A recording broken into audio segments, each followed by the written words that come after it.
Good morning, students. In the previous part, we studied about the sources of history for the period between 600 BC to 600 CE, about the thinkers, beliefs, and buildings, and the cultural developments of this period. We read about the differences between Puranic, Buddhist, and Jain philosophy and teachings. And now, in the second part, we will be focusing upon Sanchi Stupa, the World Heritage Site, and the oldest surviving stone monument of ancient India. We will focus upon the discovery of Sanchi Stupa, its structures, its preservation, symbolism of its art, sculpture, and the problems of interpretation of the Buddhist art without having the knowledge of Buddhist scriptures or literature. We'll also focus upon the difference between Gandhara and Mathura school of sculpture, and finally the difference between Hinayana and Mahayana sect of Buddhism. Location of Sanchi. Sanchi in the 19th century, it is the most ancient and wonderful building which is found in the state of Bhopal. In a place called which is Sanchi Kanakhera. It is a small village and there are a cluster of many buildings here. Not only the present stupa, but there are many other remains of other stupas as well. And here the stone sculptures, then the statues of Buddha and ancient gateways, all were object of great interest to the Europeans. Major Alexander Cunningham, the same person who was the first Director General of Archaeological Survey of India, he stayed several weeks in the neighborhood and examined these ruins most carefully. He took drawings of the place, deciphered the inscription, and bored shaft down the domes. The results of the investigation were described by him in his English work. And this actually is an excerpt taken from a book called A History of Bhopal, in which the contribution of Nawabs of Bhopal in discovery and preservation of Sanchi Stupa is written about. Now next, let's talk about Buddhist sacred architecture. We'll be talking about three types of buildings. One is Chaitya. Now Chaitya, probably the term Chaitya was derived from the word Chita, that means a funeral pyre. And these later on developed into the form of temples or community prayer halls. Vihara was second one, and the term Vihara was derived from the word roaming around or moving around from place to place. Since the Buddhist monks were constantly on the move, they were moving from one place to another place, propagating Dhamma and living on charity by the people. So they did not stay in one place. It is only during the 4 months of the rainy season that they required some sort of a temporary residence when they could not move around.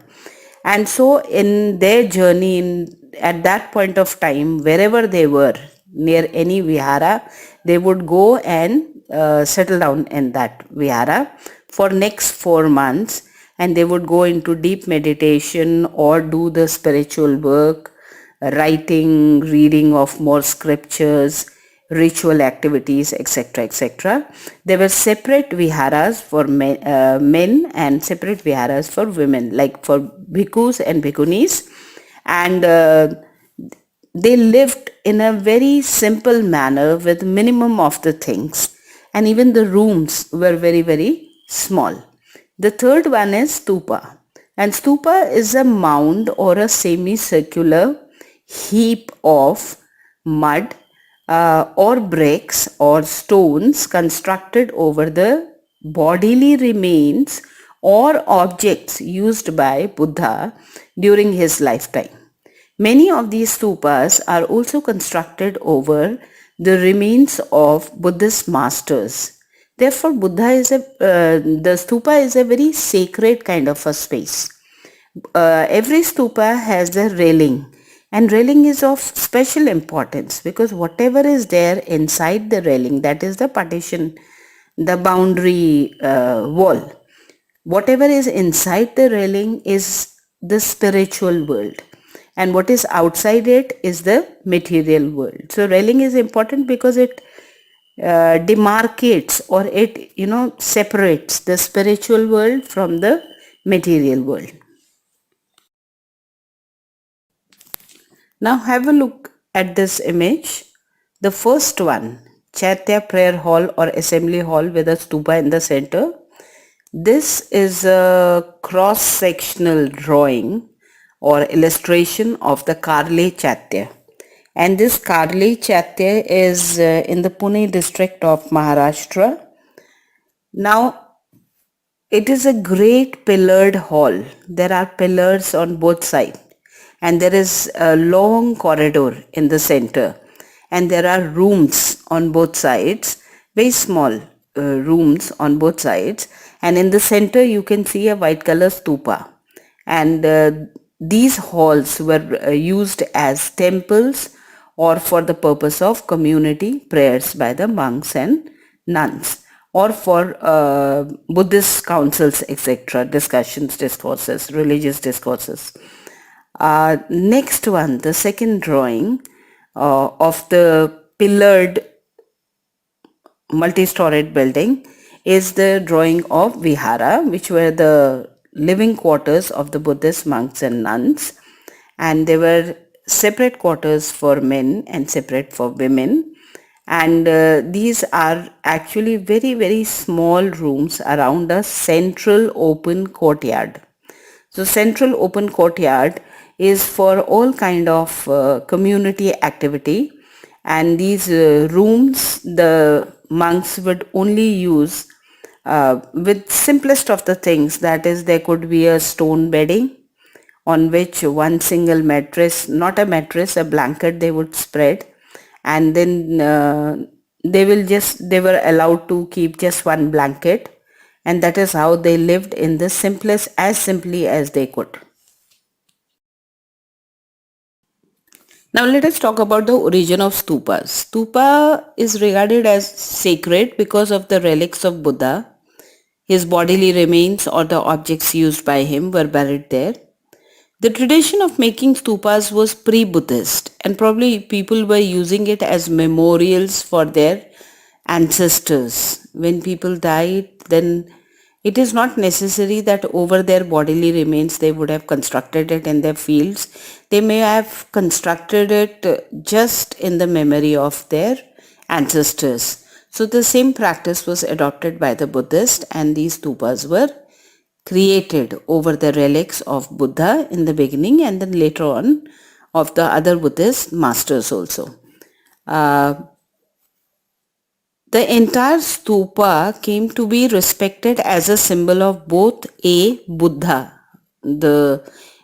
If you look at the stupa very carefully, it looks like Buddha in a sitting position. And second one is spirituality or Buddhism itself. Buddhism, the religion itself. So the stupa is a symbol of both. That is sitting, meditating Buddha, and also Buddhism. According to the Buddhist text Ashokavardhana, it says that King Ashoka distributed portions of Buddha's relics to every important town and ordered the construction of stupa over them. And by 3rd century, a number of stupas, including those of Bharhut, Sanchi and Sarnath, had been built, and all three are very, very important. Dhamek stupa at Bharhut and Sanchi stupa, as well as Sarnath stupa, where the first sermon was given by Buddha, all are very, very important for all the Buddhists across the world. Good morning, students. In the previous part, we studied about the sources of history for the period between 600 BC to 600 CE, about the thinkers, beliefs and buildings, and the cultural developments of this period. We read about the differences between Puranic, Buddhist and Jain philosophy and teachings. And now in the second part, we will be focusing upon Sanchi Stupa, the World Heritage Site and the oldest surviving stone monument of ancient India. We will focus upon the discovery of Sanchi Stupa, its structures, its preservation, symbolism of its art, sculpture, and the problems of interpretation of the Buddhist art without having the knowledge of Buddhist scriptures or literature. We'll also focus upon the difference between Gandhara and Mathura school of sculpture, and finally the difference between Hinayana and Mahayana sect of Buddhism.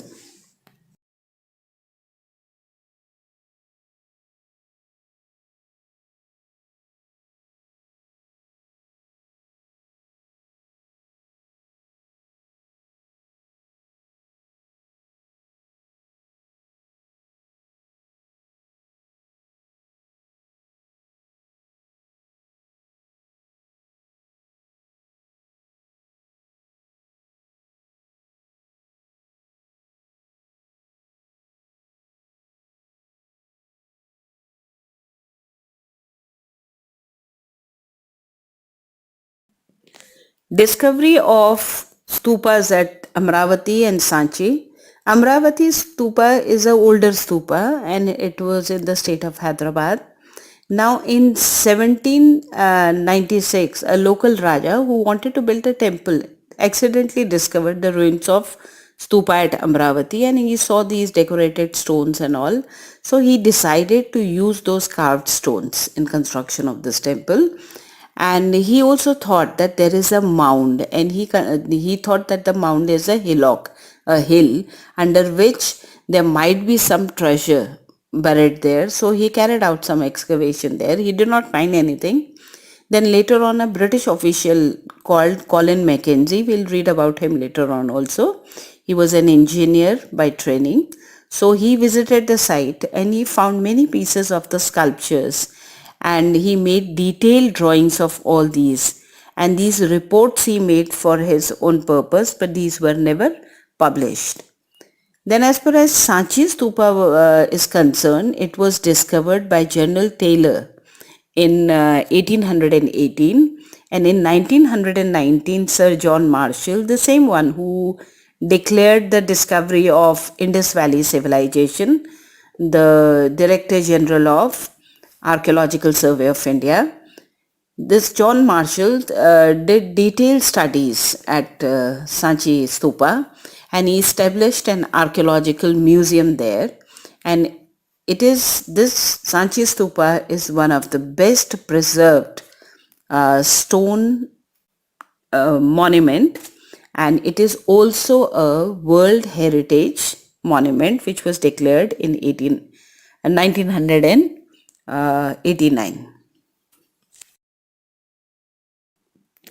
Elliott's marbles.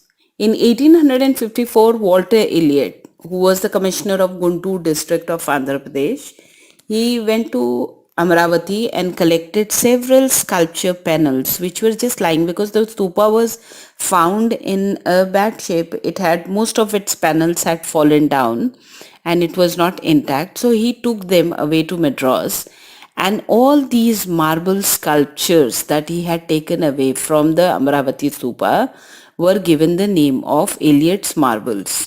He also discovered the remains of the Western Gateway, and on the basis of his findings, he said that Amravati was one of the largest and the most beautiful Buddhist stupa ever made.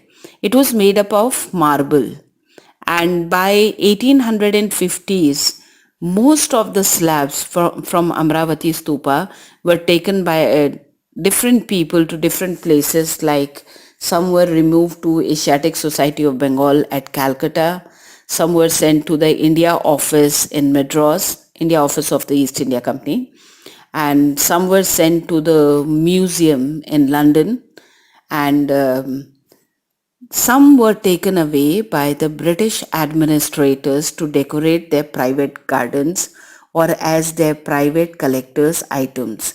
So actually most part of the stupa were taken away by different people, and there was very little of it which was left on the site, and that is one of the reasons why it could not be preserved. Now have a look at this image.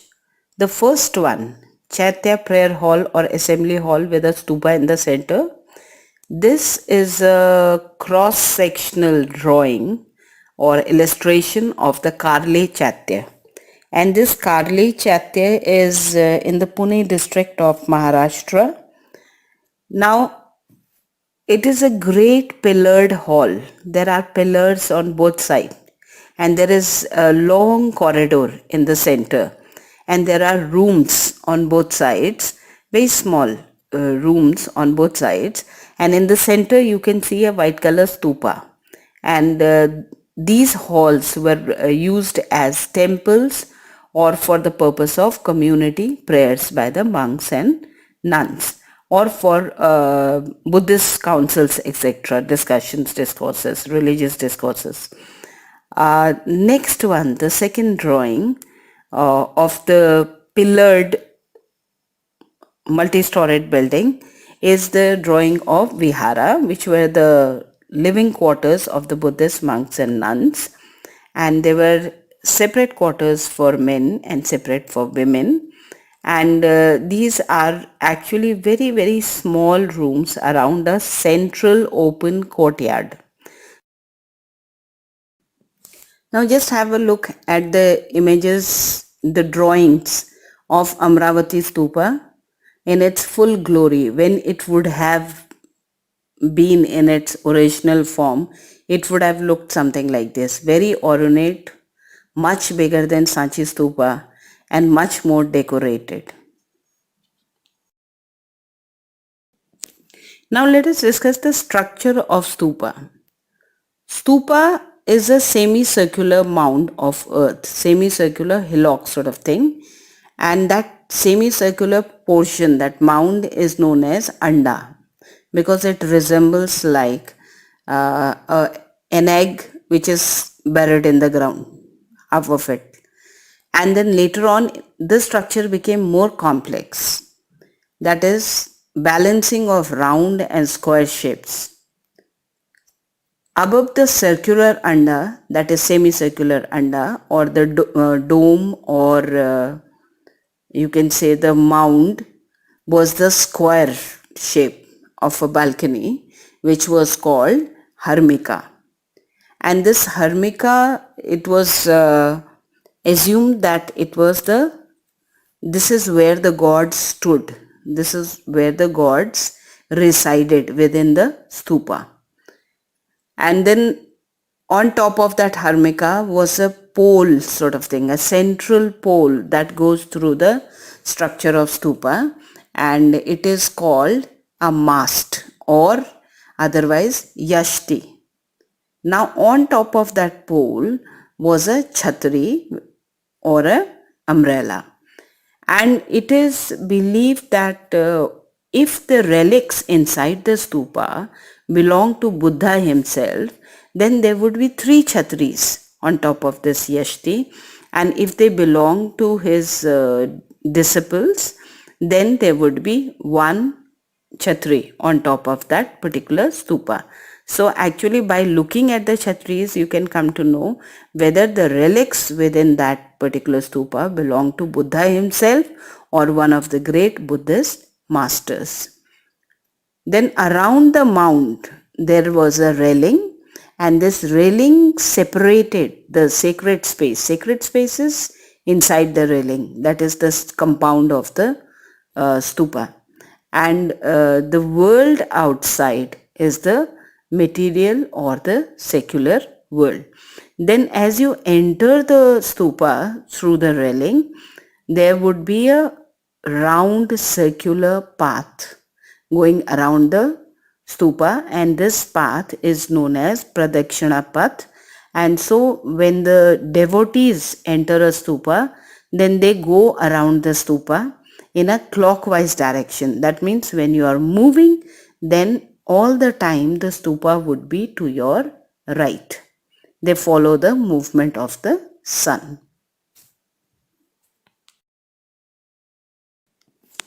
In the beginning, the stupas, like the Sanchi stupa also, when Ashoka got it built, and the Bharhut's stupa, that also, which is located in the Satna district of Madhya Pradesh, were very very plain. The most important feature about these stupas was the stone railing. Stone railing was in the shape of bamboo, and or looked like a wooden fence. It was made up of stones, but it was carved in such a manner that it looked like as if it is made up of bamboo or stone.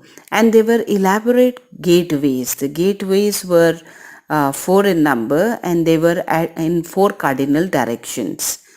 And later on, a number of temples also had these four gateways. So, gateways, and the eastern gateway is the most important and the biggest one, because that is the direction where from the devotee would enter the stupa. Then worshippers here did their pradakshina, and later on, as the time passed, they find that more elaborate features, more carvings, more panels, etc., were added to all parts of the stupa. Therefore, sculptures at Amravati and Shaji Ki Deri, which is in Peshawar, and Amravati in Hyderabad, all these two stupas became very elaborate and very beautiful, and an object of art. Now let us talk about the origin of stupas. Stupa is regarded as sacred because of the relics of Buddha. His bodily remains or the objects used by him were buried there. The tradition of making stupas was pre-Buddhist, and probably people were using it as memorials for their ancestors. When people died, then it is not necessary that over their bodily remains they would have constructed it in their fields. They may have constructed it just in the memory of their ancestors. So the same practice was adopted by the Buddhists, and these stupas were created over the relics of Buddha in the beginning, and then later on of the other Buddhist masters also. The entire stupa came to be respected as a symbol of both a Buddha. If you look at the stupa very carefully, it looks like Buddha in a sitting position. And second one is spirituality or Buddhism itself, Buddhism, the religion itself. So the stupa is a symbol of both, that is sitting, meditating Buddha, and also Buddhism. According to the Buddhist text Ashokavardhana, it says that King Ashoka distributed portions of Buddha's relics to every important town and ordered the construction of stupa over them. And by 3rd century, a number of stupas, including those of Bharhut, Sanchi and Sarnath, had been built, and all three are very very important. Dhamek stupa at Bharhut, and Sanchi stupa, as well as Sarnath stupa, where the first sermon was given by Buddha, all are very very important for all the Buddhists across the world. Now let's look at this drawing of Sanchi Stupa. It is, apart from other things that we have discussed, it gives you details about various parts of the stupa, and you can have a better view of the railing here, how it separates the secular world from the material world. It shows you the stairway. Stairway is the area that once you enter the railing, then there is a staircase, you can see, and the gateways, better view of the gateways, and even Ashokan pillar with the 4-line capital, and on top of that the chakra, which symbolizes Dhamma, or propagation or spreading of Dharma, which is a continuous process, and that is why the chakra, the symbolism of chakra or the wheel is that relation, propagation of relation is a continuous process. It never stops. That is why this symbol is used. And there are 3 chhatris on top because this stupa contains the relics of Buddha himself. It's one of the most important stupas for the Buddhist, and that is why there are 3 chhatris on top. Now let us look at this drawing. There are different types of stupas. The shapes are different, Stupa, first one is stupa. Second stupa is little different. The dome is different. Then the pivot of the stupa is also different. Then pagoda is a improvisation on that. As the time passed, these architectural features emerged. Then, like human body is made up of 5 elements, that is earth, water, fire, wind and void. Void is antariksha, or the divine element in that, the space. So in the similar manner, you have within the stupa also this kind of a division, that it is also made up of 5 elements.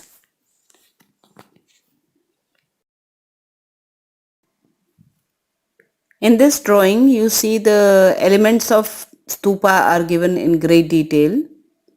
It also talks about that these elements of stupa, the 5 elements of stupa, there is a different differentiation how it is viewed in India. The composition is different, how it is viewed in Tibet or in Japan, etc. All these 5 elements also correspond with the 5 chakras of human body. So basically, because stupa is all about meditation, and so chakras are, the basic purpose of meditation is to uh, energize those chakras, and therefore all 5 elements of stupa are connected to those 5 chakras. Now in India, there are 8 types of stupas where Buddha's relics were enshrined, and each type of stupa commemorates or celebrates a major event in the life of Buddha. There is a list of these locations where these important Buddhist stupas are situated. And so in the next slide, we'll be talking about it. Have a look at these 4 types of important stupas. First one, regarding the birth of Buddha. So birth took place in a place called Lumbini, which is on Nepal border.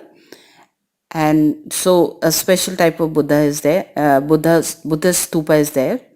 Then second one is the stupa of enlightenment, where he attained his enlightenment where he got his Buddhatva or became Buddha the enlightened.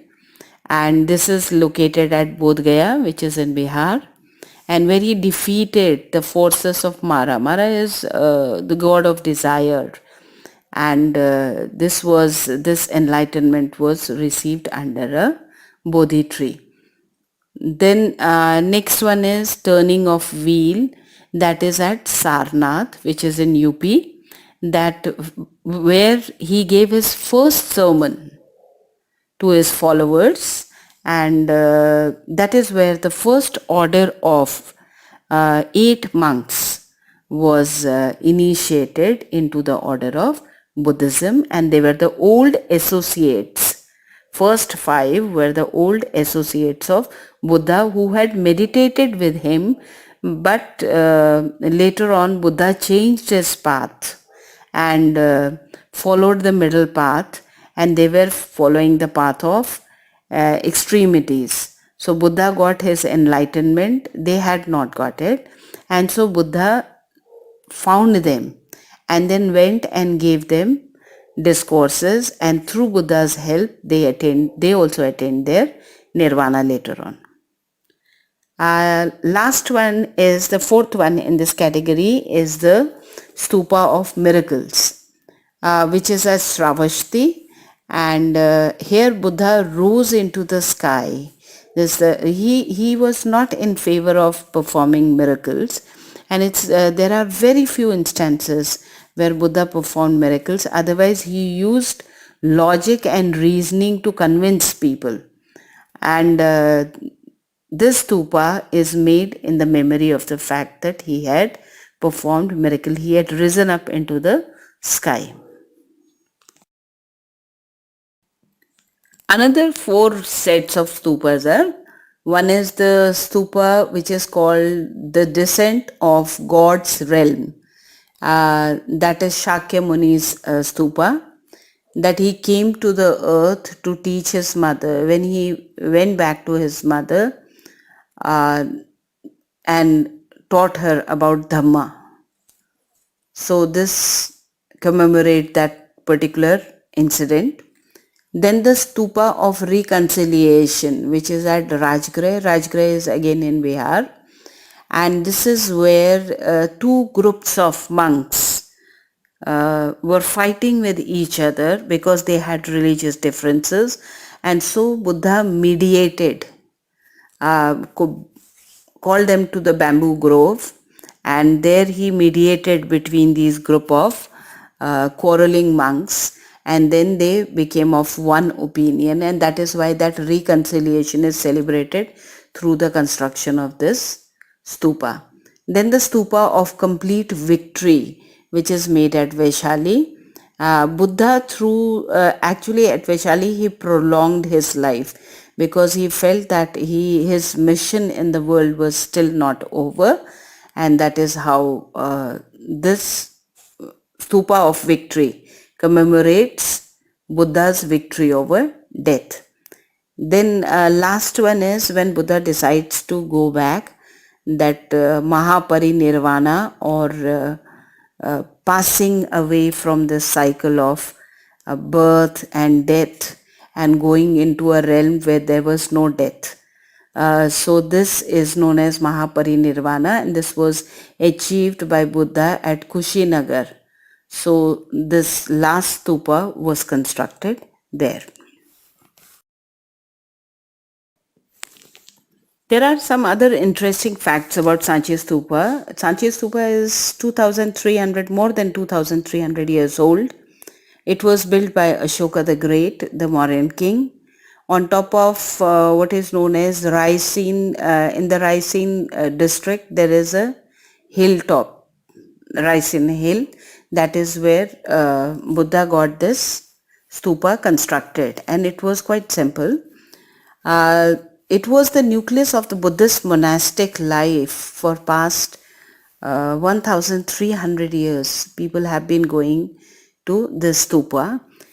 It was carved very nicely. The gateways were carved in a very elaborate manner, and they were located in 4 cardinal directions.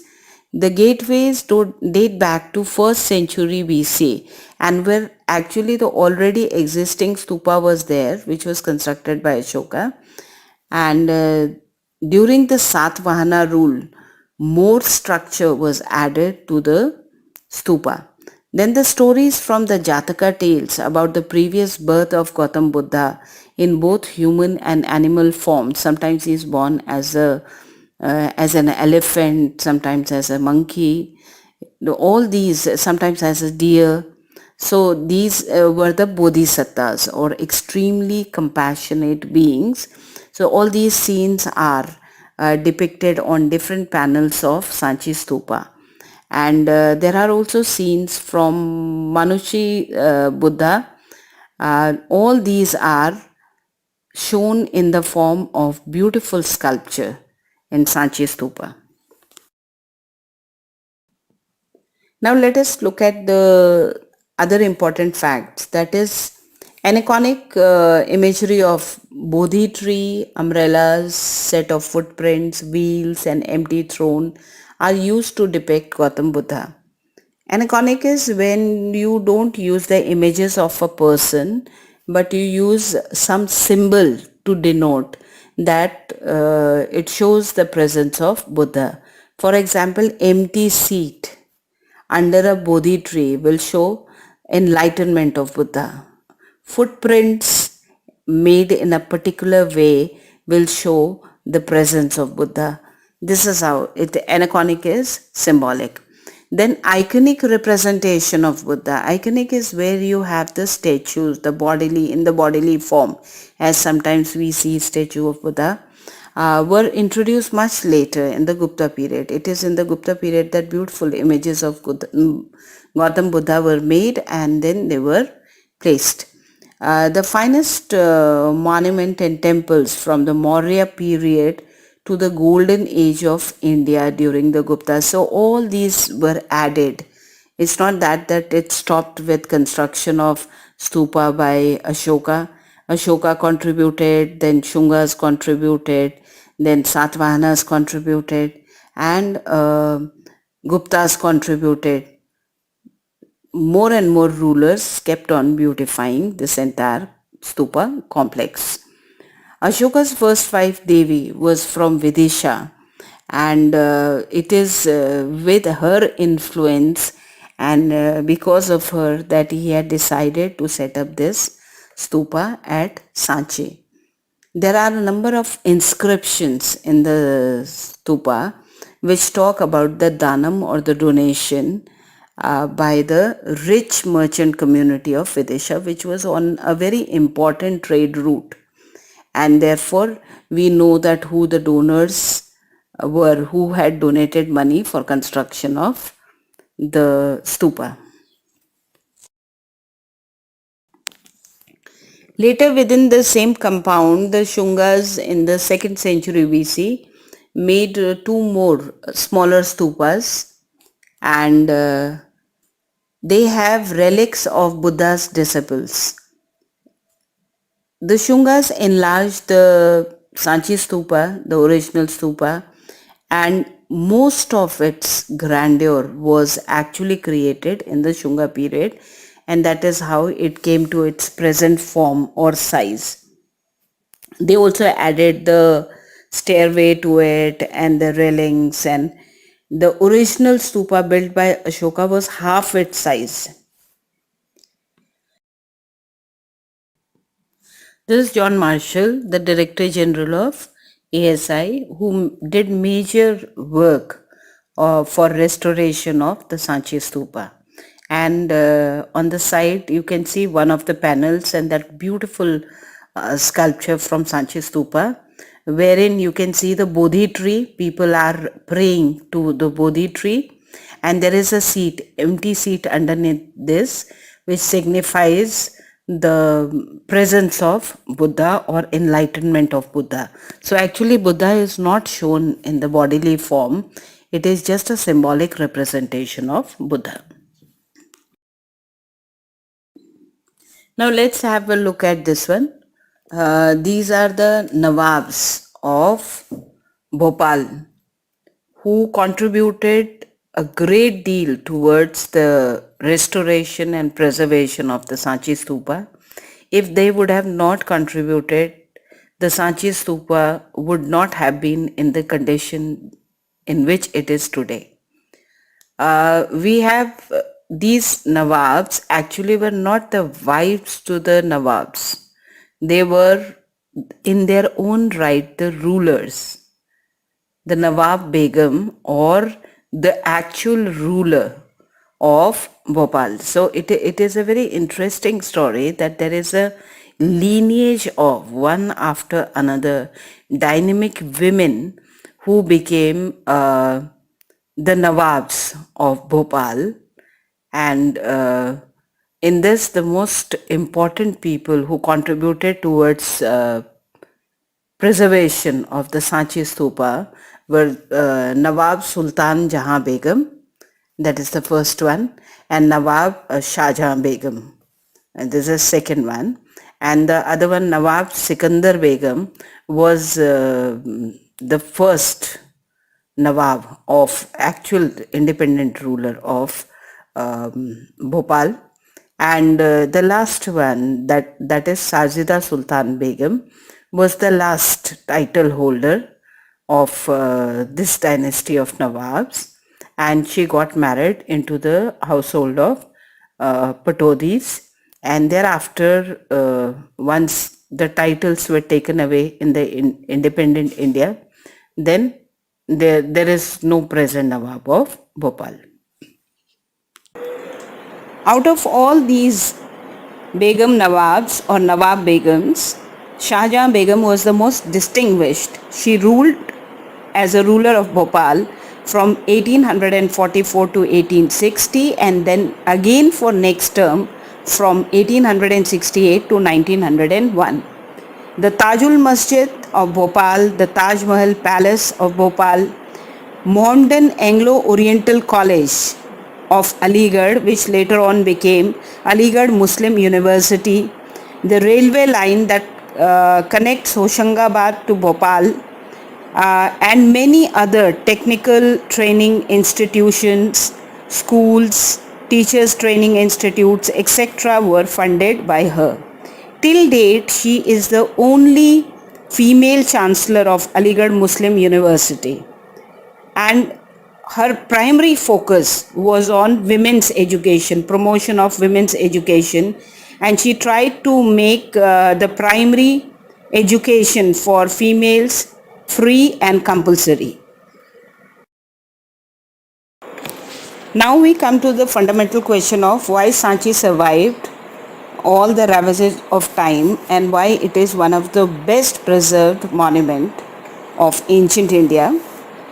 The role of Nawab Begums of Bhopal cannot be overruled in this regard because it is through their efforts that the monument was restored at its original location. She funded various things, like she gave money for preservation of the stupa. Then she funded the entire research work which was done by John Marshall, the Director General of ASI, and his volumes that he wrote about the stupa, his research work was published through the money which was provided by Shahjahan Begum of Bhopal. And then Sultan Jahan Begum gave funds for the museum which was built near the stupa, and some artifacts from which were found from the stupa were also kept in that museum. She also gave money for construction of the guest house where John Marshall stayed for 2 years and worked on his assignment. So in this manner, major contribution of preservation of Sanchi Stupa goes to the two Nawabs, Nawab Begums of Bhopal, who had a liberal view and wanted to protect the monument of the state.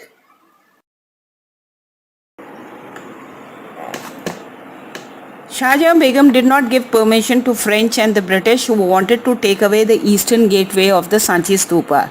And this was a great decision, otherwise Sanchi Stupa would have had the same fate as Amravati Stupa.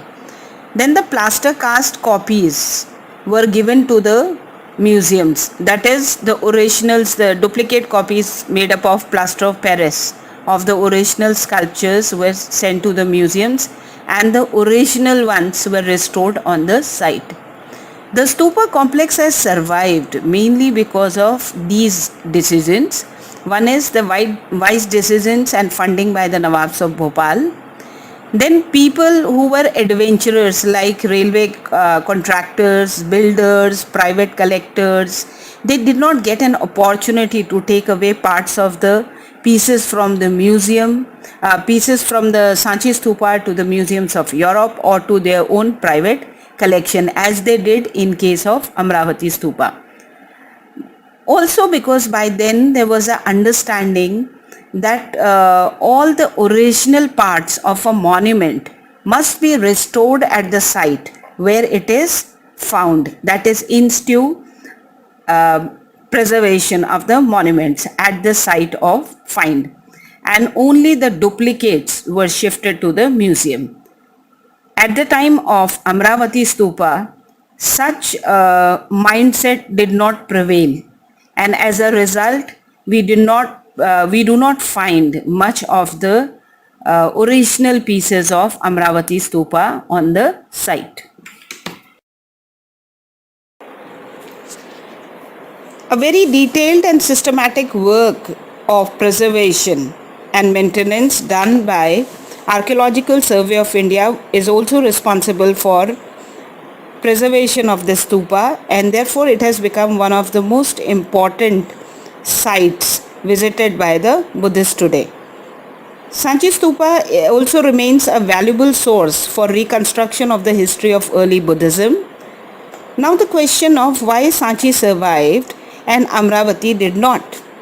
The reason is that Amravati, in spite of being a grand stupa or a Mahachatya, was built during the times of Ashoka in a place called Amravati. It was a village in the Guntur district of Andhra Pradesh.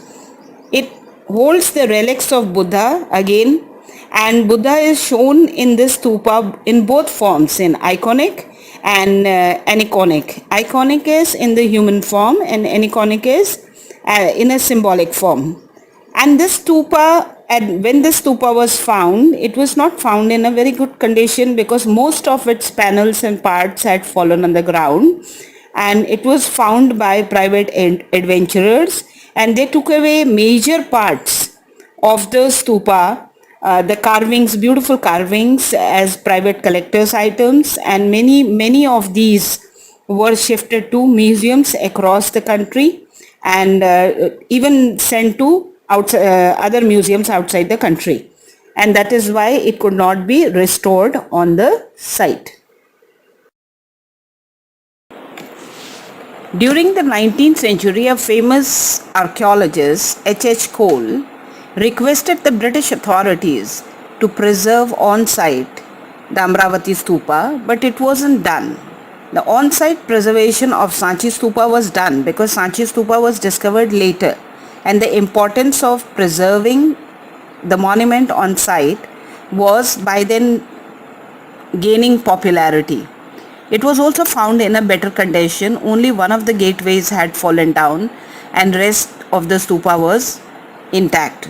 Also, a lot of funding was provided, as we have discussed earlier, which was missing in case of Amravati Stupa. Then a lot of plates and other items from Amravati Stupa were taken as private collectors' items, and these could never be restored back to the ASI, Archaeological Survey of India. So restoration of the stupa on the site was not possible. So we can safely conclude that the lack of awareness about the on-the-spot preservation of monuments, greed of the private collectors, lack of initiative by rulers or historians to preserve the Amravati Stupa and removal of its original panels to different parts of India and abroad were the main reasons for loss of its ancient glory. There is another name mentioned here, that is H.H. Cole. H.H. Cole was an archaeologist. He was appointed as superintendent of Archaeological Survey of India, and he propagated this theory, or he requested the British authorities to preserve on site Amravati, but his advice was not listened to. But later on, by the time Sanchi Stupa was discovered, he was successful in convincing the British authorities for its preservation. There is another that 120 sculptures, big panels of sculptures, were shifted from Amravati to the British Museum in London, and these are known as Iliad's marbles. And there are a number of inscriptions and a number of these sculptures which are on display even today, and they have depictions, beautiful depictions from Jataka tales. Sir Walter Elliot, who was of Scottish origin and a civil servant in India, he was posted to the Guntur district as commissioner, and it is during that time that he got all these panels collected, and later on they were sent to the British Museum in London. Now let us talk about Ajanta paintings. Uh, they are rock-cut Buddhist caves located in the Aurangabad district of Maharashtra, which is these are the masterpieces of Buddhist religious art and World Heritage Site. There are these are the mural paintings made on the walls of 30 Buddhist caves dedicated to the life of Buddha, and these were used as monasteries and worship halls of different Buddhist traditions. In this, you find the depictions from the Jataka tales, the stories about bodhisattvas, and there are depictions of courtly life, processions, men and women at work, festivals, artists using the technique of shading to give a three-dimensional quality. They use the pigments and natural dyes for coloring purposes. And this is a World Heritage Site. Now look at this panel from the Amravati Stupa. Look at the detailing. The scene in which each and every individual character has been planned in detail. The body postures, the expressions, the interaction between the various characters, and all these are representations of the Jataka tales. So the expertise of Buddhist art of sculpture can be clearly seen in this panel.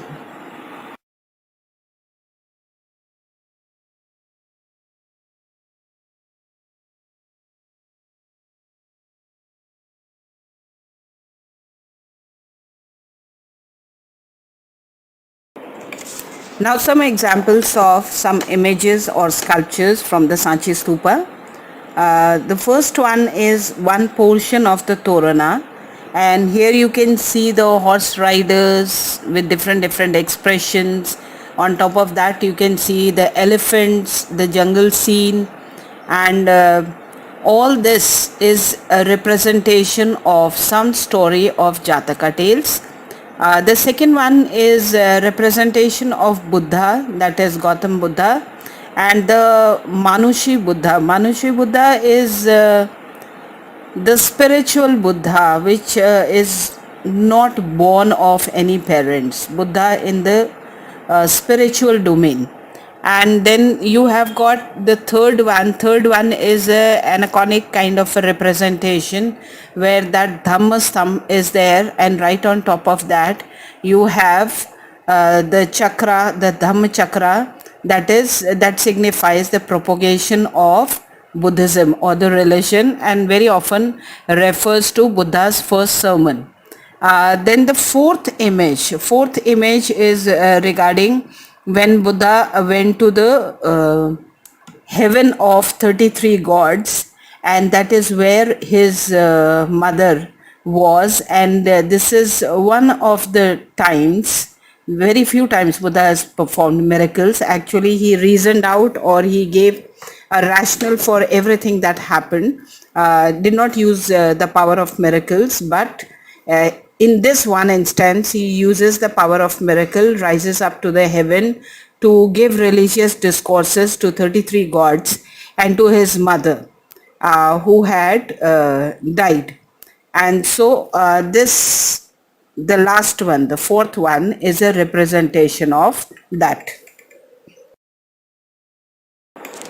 With this, we come to the vital question of why it is difficult to interpret Buddhist sculptures in Sanchi or elsewhere without the knowledge of Buddhist scriptures or stories. That is primarily because all the representations in the sculpture are from a particular cultural background and a particular literary background. So unless we study these scriptures or these Jataka stories or other incidents, we know about the other incidents that happened in the life of Buddha, we are not able to understand the correct context of these sculptures. And therefore, the art historians who study these sculptures also must study the Buddhist literature.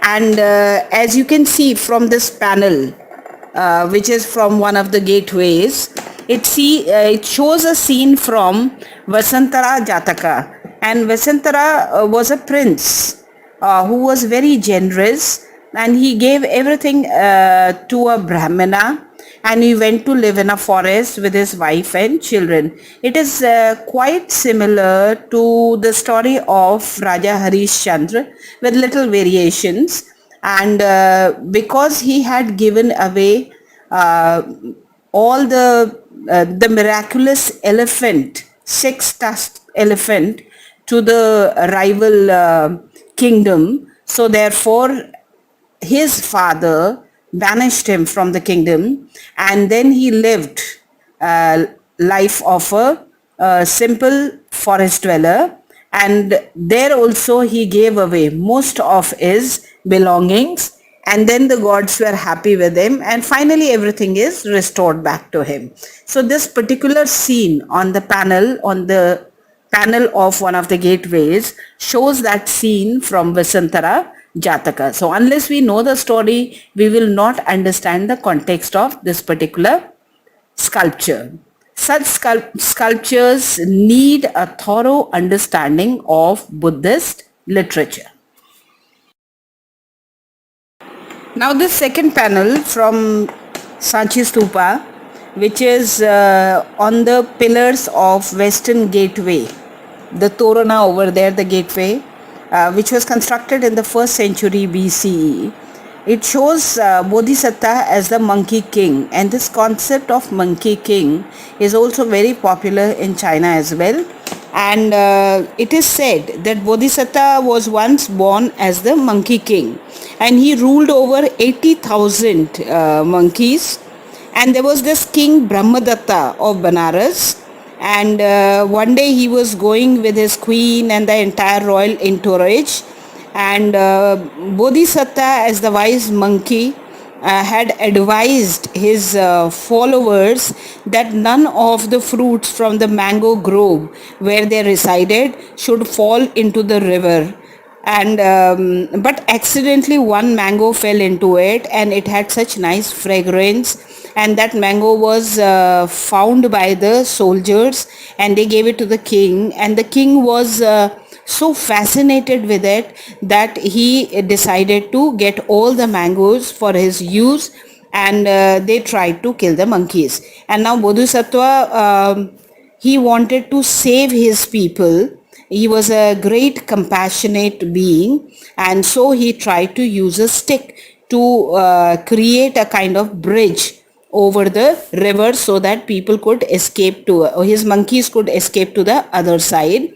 But the stick or the log was not big enough, and therefore he used his body to cover up that remaining distance, and he was holding on to it and then holding on to the other side of the river, and he told everybody to cross over his body to the other side so that they could be safe.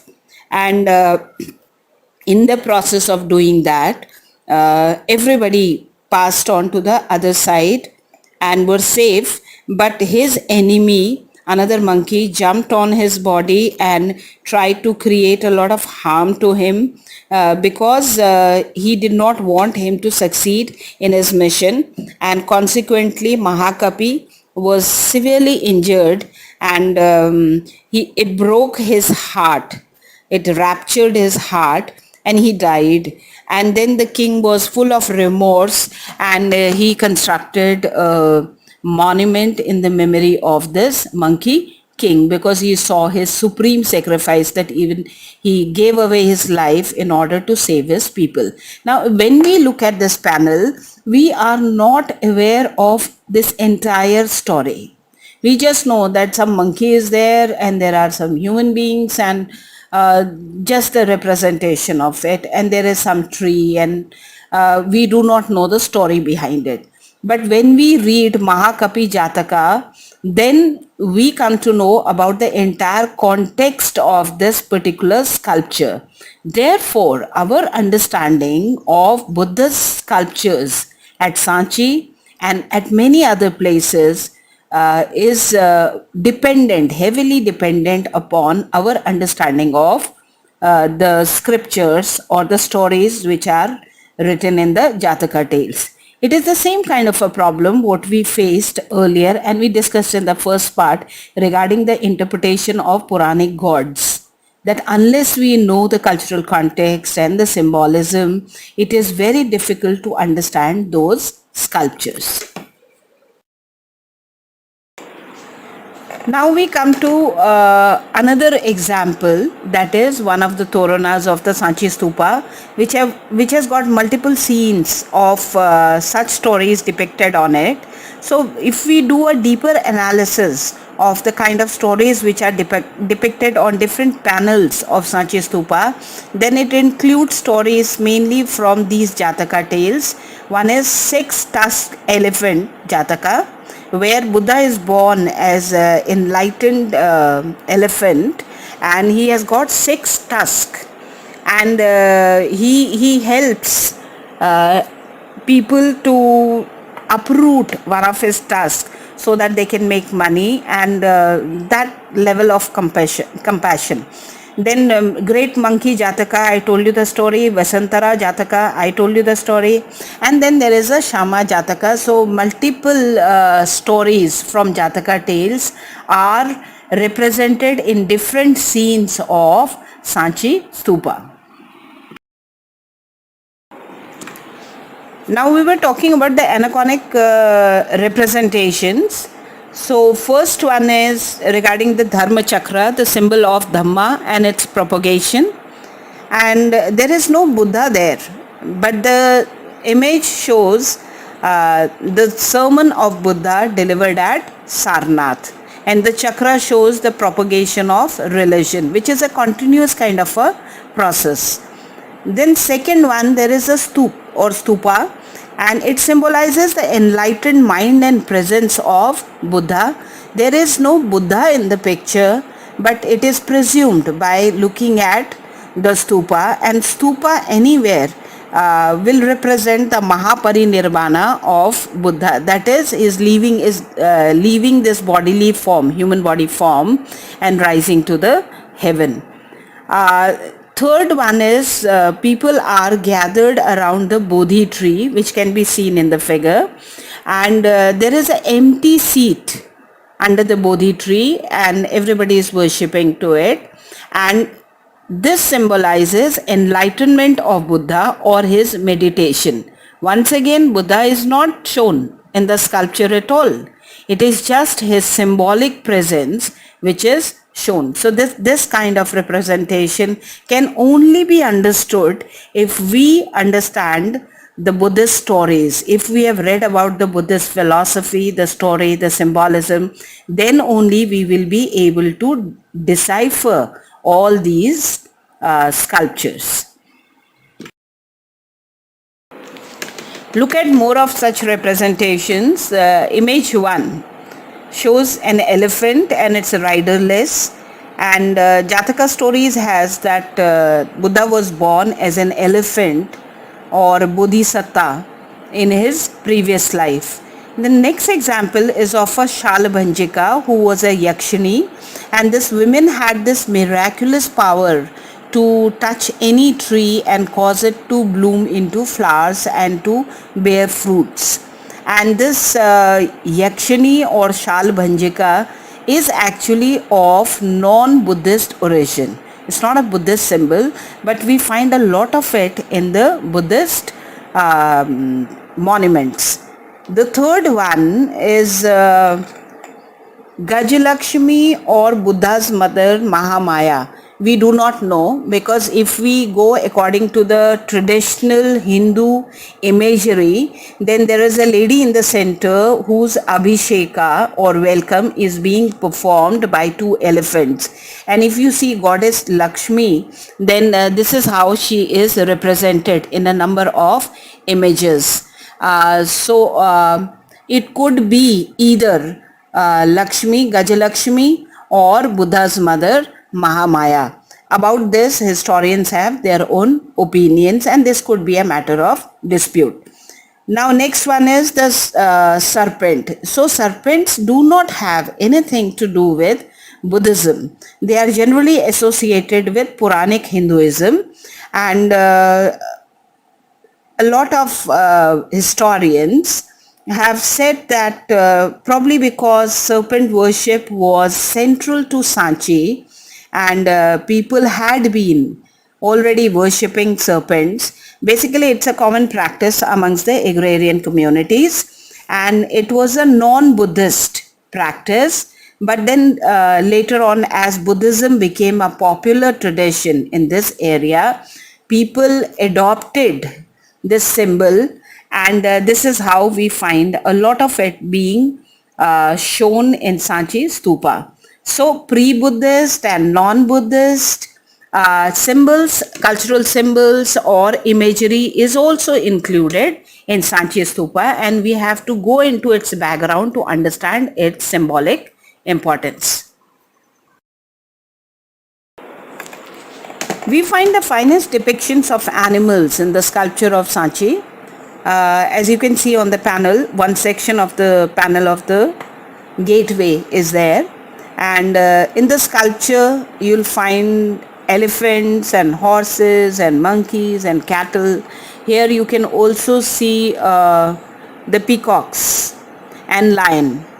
So a number of these animals. Sometimes you'll find the bull also, and these may be the characters from Jataka stories, because they were mentioned in the Jataka stories. So same scenes have been recreated on these panels, or they may have just been added to create a very lively scene, or they could have been used as a symbol of human qualities. For example, elephant to signify strength and wisdom, horse to signify swiftness, bull to signify steadfastness and strength, and lion to signify regality and strength.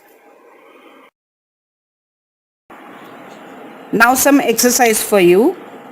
You have to find out which of these is the rural and which is the urban scene from Sanchi Stupa.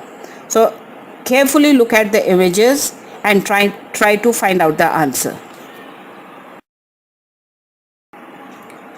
Here is another image from your NCERT book, and you look at the image. Suppose you didn't know anything about Buddha or Buddhism or the stories related to it.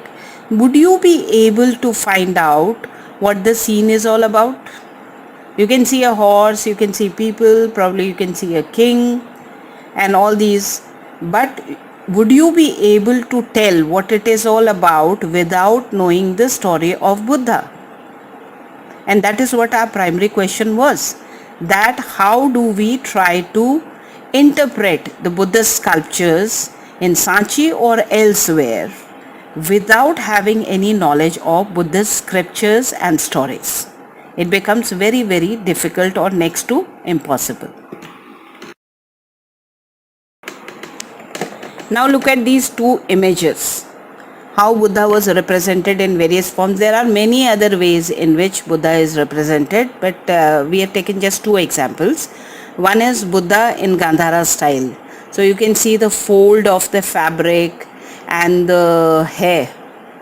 It is made differently. You can see the body posture. You can see the shape of the body. All this is different from the next statue, which is representation of Buddha in Mathura style. So one has the Greek influence, like the Greek statues were made. It is made in the same manner. And the second one is the Mathura style or the indigenous Indian style, in which the statues of Buddha were made. So in the subsequent slides, we will be discussing what is the difference between the two styles. Meanwhile, my assignment for you is that you have to look at this image, Google it out, find out about its origin, where from it has been taken. And this is an image of Buddha with bodhisattvas. So that will help you in finding it.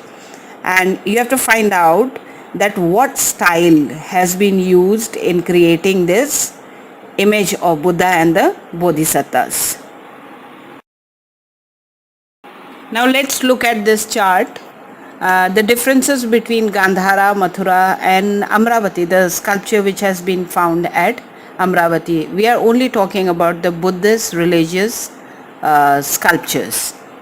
So when we talk about the Gandhara style, which has got an influence of Hellenistic, the word Hellenistic means Greek. We have done that in class 11th, and it has the same kind of representation. It is made in the same manner as Greek statues were made. Then it is made up of grey sandstone and stucco. Stucco is a kind of a paste to give a very smooth kind of a finish to the walls or to any structure which has got rough edges. So these stucco images are also made, and then Buddhist images are found. Basically this in the Gandhara style, Buddhist images are found, and these are the images which the Europeans considered as the finest example of Indian art, because in their minds the classic example of sculptures were the Greek sculptures. They had been trained in that traditions, therefore they found this as it was a near match to the Greek art, and therefore they found them the most beautiful. Most of these were done in the Kushana period. Kushanas, the dynasty that came after the Mauryas, and they came from Central Asia, this area, and they are generally found in northwestern India and areas of Takshila and all. And because that was the area which was influenced by Indo-Greek culture, because Kushanas were Indo-Greek kings. And then spiritual Buddha images are made in a very stylish kind of a manner with wavy hair, and here Buddha is shown with beard and mustaches, like a number of Greek gods are also shown with beards and mustaches, and even Chinese gods, and they have lean bodies, and some of the statues are seated and some are standing, and their eyes are half closed as if in meditation, and the ears are elongated. You must have seen images of Buddha with very long earlobes, disproportionate one. So this is a feature of the Gandhara art. Now when we talk about Mathura art, so obviously it developed in and around Mathura, and which is in Uttar Pradesh, and it is an indigenous Indian art form, and it shows Buddha in natural state. It is generally, most of these statues are made up of red sandstone, and you find a number of statues in Mathura style of Buddhism, Jainism, and even Puranic Hinduism. They follow this indigenous style, and Kushanas once again patronize these kind of this kind of art also, and generally you'll find the samples in North India, mainly in the region of Mathura, in Mathura and around Mathura. Here Buddha is shown as a very happy being, as a human, but very happy, and there is no spiritual look in him. He is shown as a very happy man. There are no beards and mustaches. In India, the gods are generally not shown with beards and mustaches. They are shown without beards and mustaches, and he is shown as a very muscular and strong human being, and most of the images in Mathura style are found seated and in the meditative pose, and eyes are open and the ears are normal like we have, not with elongated earlobes.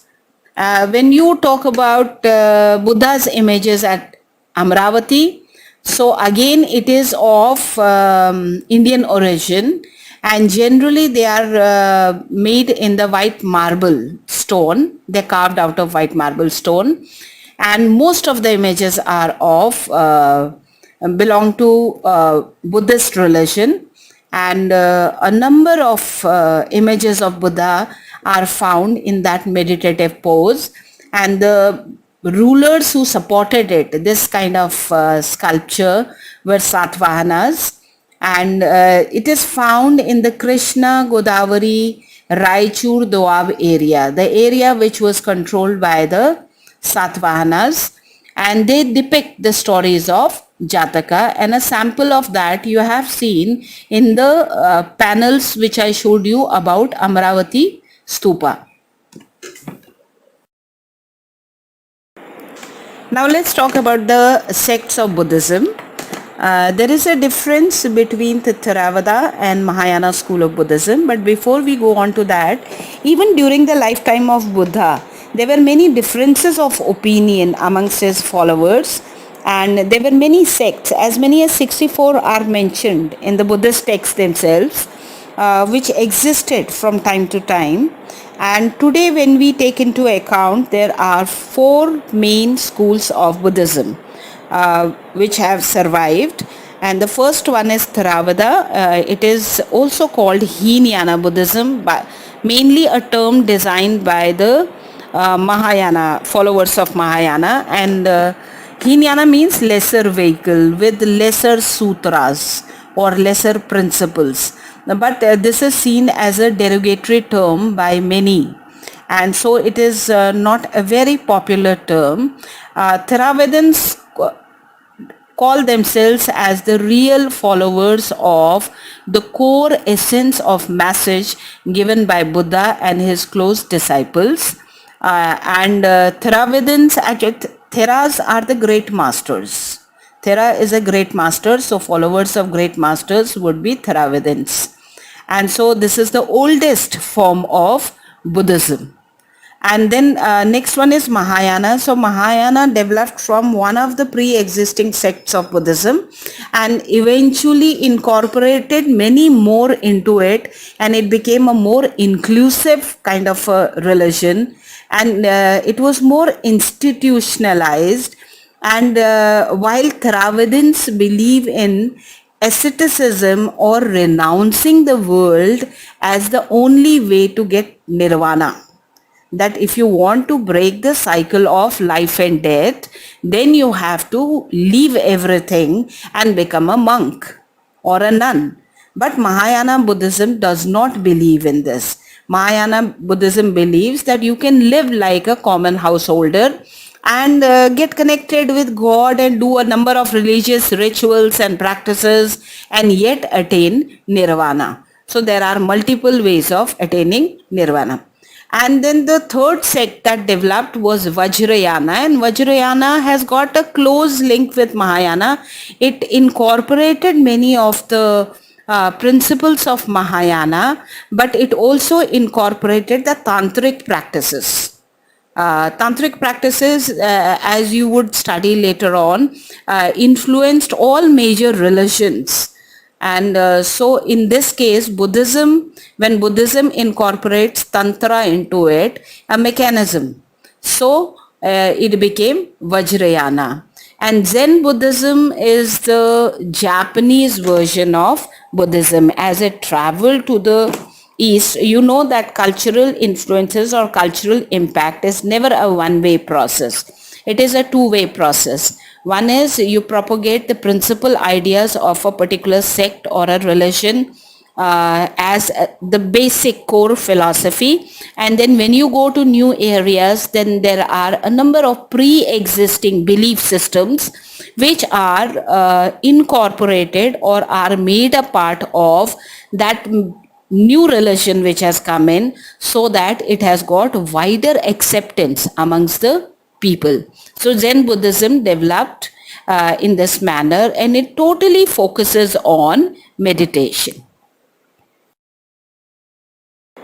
Now let us look at these differences to understand them in a better manner between the Theravadins and the Mahayana sect of Buddhism. These are the two major sects of Buddhism. In the Theravadin Buddhism, they treated Buddha as a great master, not as a divine being. as a supernatural being. They treated that Buddha was a great human being, and through his self effort and through following that path of meditation, he was able to enlighten himself. They do not worship the bodhisattvas, but they believe in one bodhisattva who will come after Buddha, and that is Maitreya Buddha or Maitreya Bodhisattva, which will be the follower of Gautam Buddha, and it is yet to come, future Buddha.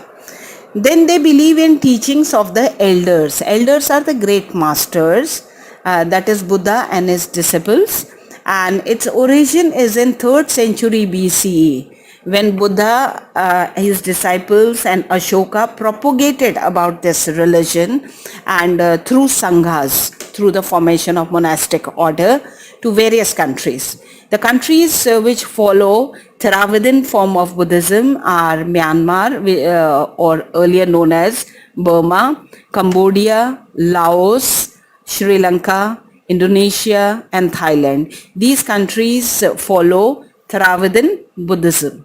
And major scriptures of this tradition are the Pali literature called Tripitakas, that is Sutta-Pitaka, Vinaya-Pitaka and Abhidhamma-Pitaka, which were written, and the sutras written by the great masters in the olden times. They feel that unless you become a monk or a nun, you cannot attain nirvana. So, but if you help the monastic order by giving them donations and helping them out, or you become a pious householder, then there is a possibility that in next life you may become a monk. But becoming a monk is necessary condition for attaining nirvana. If you don't become a monk, if you don't renounce the world, if you don't give up all your desires, then getting nirvana is not possible as per the Theravadin Buddhism. Then individual religion is given more importance. Every man or woman has to find his or her own path to enlightenment. And they believe in following the philosophies of the old masters.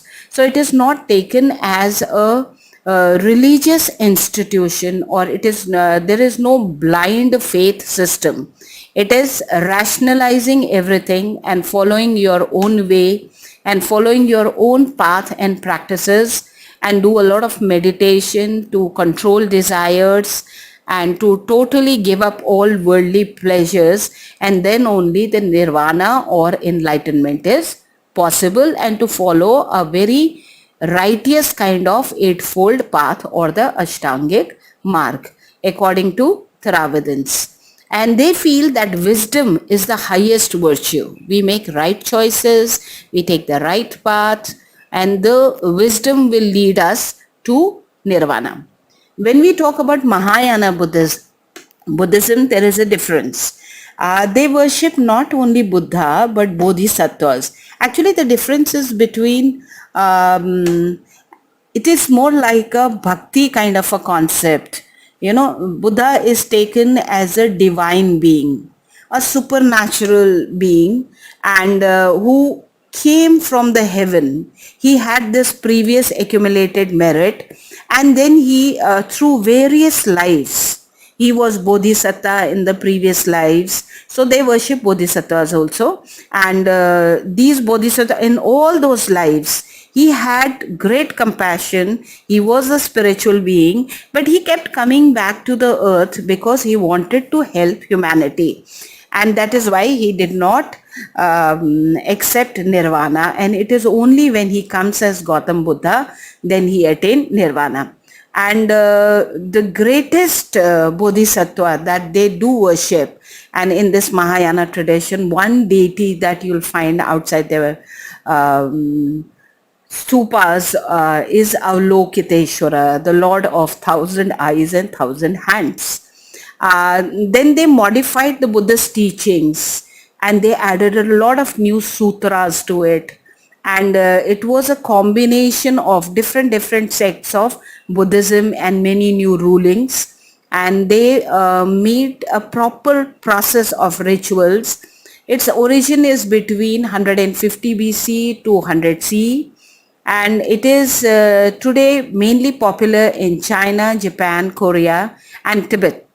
Tibet also has another variant, that is Vajrayana, which is very, very popular in Tibet. And Vajrayana has got a major part of Mahayana plus tantric practices.